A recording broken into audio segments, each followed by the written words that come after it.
निशस्त्रीकरण, ये topic BA third year paper second का है।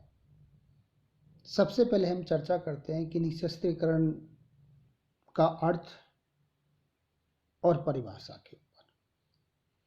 निशस्त्रीकरण का अर्थ है शारीरिक हिंसा के प्रयोग के समस्त भौतिक तथा मानवीय साधनों को समाप्त करना। ये एक कार्यक्रम है जिसका उद्देश्य हथियारों के अस्तित्व और उनकी प्रकृति से उत्पन्न कुछ विशिष्ट खतरों को कम करना है। इससे हथियारों की सीमा निश्चित करने या उन पर नियंत्रण करने या उन्हें घटाने का विचार व्यक्त होता है। निशस्त्रीकरण के प्रयास युद्ध को पूरी तरह समाप्त करने की कलात्मक आशा की पूर्ति के लिए नहीं, लेकिन आश्चर्य में डाल देने वाले या अचानक होने वाले आक्रमणों को रोकने के लिए किए जाते हैं। जैसा कि मार्गेंतो ने इसको परिभाषित किया है, निशस्त्रीकरण कुछ या सब शस्त्रों में कटौती या उनको समाप्त करना है ताकि शस्त्रों की होड़ को समाप्त किया जा सके। संक्षेप में, निशस्त्रीकरण सामान्य भी हो सकता है और स्थानीय भी, मात्रात्मक भी हो सकता है और गुणात्मक भी। एक पक्षीय हो सकता है और द्विपक्षीय भी, और पूर्ण भी हो सकता है और आंशिक भी। मोटे रूप में निशस्त्रीकरण में मौजूदा अस्त्र कम या समाप्त करने की बात तथ्यगत रूप से होनी चाहिए। अब हम इसमें चर्चा करेंगे कि निशस्त्रीकरण की आवश्यकता क्यों है। इसके ऊपर हम विस्तार पूर्वक से चर्चा करेंगे। इसको हम निम्न पॉइंटों के माध्यम से समझाएंगे। पहला जो पॉइंट है कि शस्त्रीकरण से युद्ध की संभावना रहती है, इसलिए निशस्त्रीकरण किया जाना आवश्यक है। निशस्त्रीकरण का आधुनिक दर्शन इस विचारधारा को लेकर चलना कि हम आदमी लड़ते हैं क्योंकि उनके पास हथियार है। इस धारणा से यह निष्कर्ष निकलता है यदि आदमी सब हथियार छोड़ दे तो सब प्रकार का लड़ना असंभव हो जाएगा।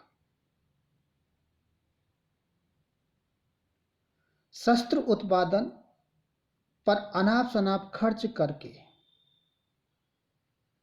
राजमर्गर जनता को उनका युद्ध में इस्तेमाल करके यह दिखाते हैं कि इस पर किया गया खर्च राष्ट्रीय सुरक्षा जैसे महत्वपूर्ण मामलों पर था।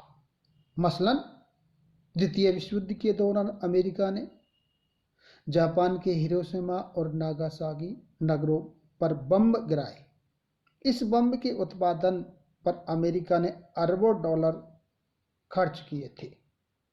बम का प्रयोग कर अमेरिका शासकों ने अपनी जनता को परोक्ष रूप से यह दर्शाना चाहा कि खर्च किया गया धन व्यर्थ नहीं गया। अतः निशस्त्रीकरण का मार्ग अपनाकर युद्धों से बचा जा सकता है। अगला पॉइंट है, शस्त्रीकरण से अंतर्राष्ट्रीय तनाव उत्पन्न होता है। राष्ट्रों में शस्त्र निर्माण की होड़ अंतर्राष्ट्रीय शांति एवं सुरक्षा को भंग करती है। इससे अंतर्राष्ट्रीय तनाव बढ़ता है। विभिन्न राष्ट्रों के राष्ट्रीय हितों का टकराव अस्वाभाविक तत्व नहीं है। इस टकराव में शस्त्रीकरण की आग में घी का काम करता है और अंतर्राष्ट्रीय तनाव अपने चरमों उत्कर्ष की सीमा पर पहुंच जाता है। अगला जो पॉइंट है, शस्त्रीकरण पर असीमित वैसे लोक कल्याणकारी कार्यों की उपेक्षा। हथियारों के उत्पादन में असीमित संसाधन व्यय किए जाते हैं। विश्व के छोटे छोटे सभी राष्ट्र अपने बजट का अधिकतर भाग शस्त्रों के निर्माण एवं सैन्य सामग्री जुटाने में खर्च करते हैं।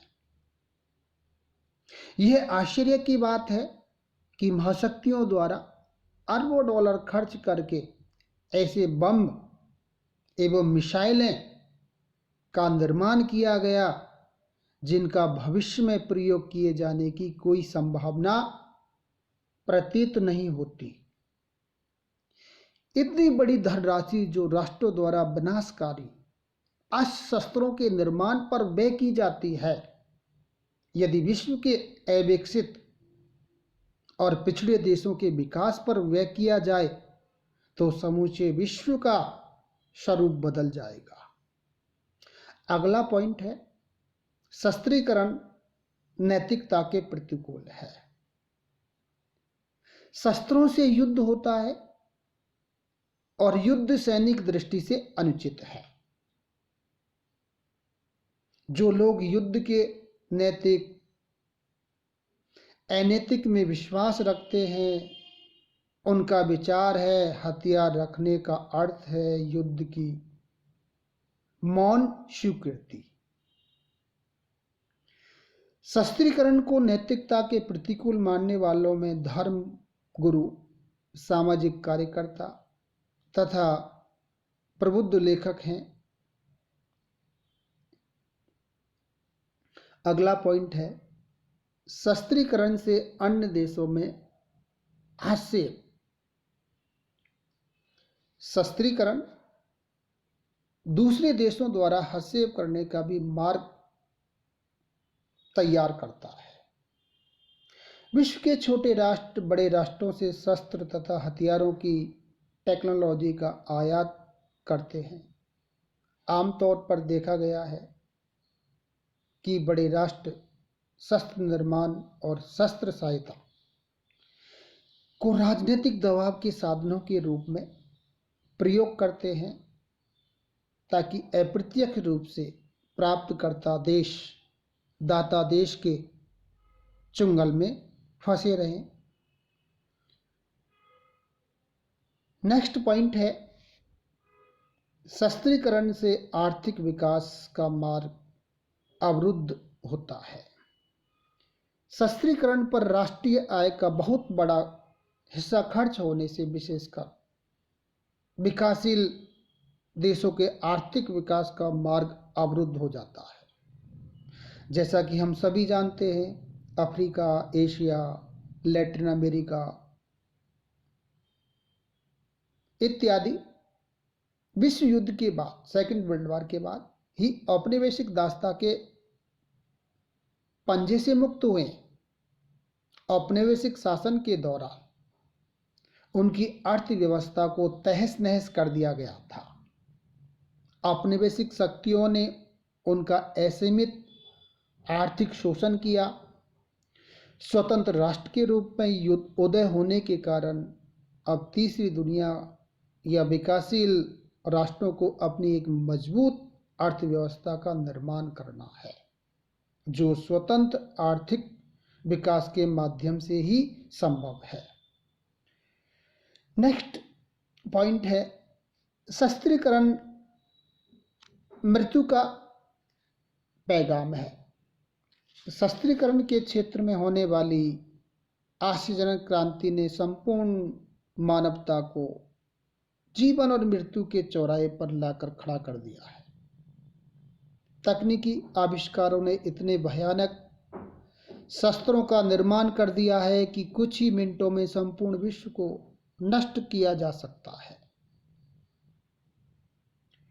बेकर ने लिखा है कि आधुनिक शस्त्रों में प्रतिद्वंद्विता मानवता के लिए मौत का एक ऐसा संदेश बन गई है जिसकी भयानकता किसी भाषा में व्यक्त नहीं की जा सकती, लेकिन निशस्त्रीकरण संधि के ही उपाय इसे रोक सकते हैं। मनोवैज्ञानिक दृष्टिकोण, अगला पॉइंट। मनोवैज्ञानिक दृष्टि से यह स्पष्ट है कि शस्त्रीकरण देश में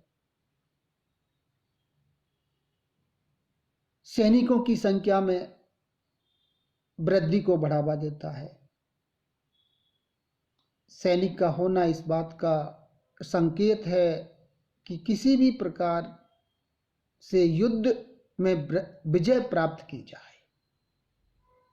शस्त्रों की उपस्थिति का अर्थ शक्ति का प्रदर्शन, धमकी, आक्रमण, विरोध आदि को प्रोत्साहित करना है। ये सभी कारण मनोवैज्ञानिक दृष्टि से अशांति का प्रतीक है। लास्ट जो अंतिम जो पॉइंट है, उपनिवेशवाद व साम्राज्यवाद का अंत करने में सहायक। साम्राज्यवाद और उपनिवेशवाद ये सभी शक्ति को बढ़ाने के दूसरे रूप हैं। एक राष्ट्र को शक्ति व राष्ट्रों को बढ़ावा या बढ़ाना ही युद्ध को जन्म देना है। निशस्त्रीकरण में साम्राज्यवाद व उपनिवेशवाद का अंत होता है तथा राष्ट्रों के बीच शांति स्थापित की जा सकती है। आगे हम जो नेक्स्ट जो अपना अध्याय होगा उसमें हम इसकी कठिनाइयाँ या बाधाओं के ऊपर हम अध्ययन करेंगे कि निशस्त्रीकरण के बारे में किस तरह की बाधाएं या किस तरह की कठिनाइयाँ उत्पन्न हो रही हैं। धन्यवाद।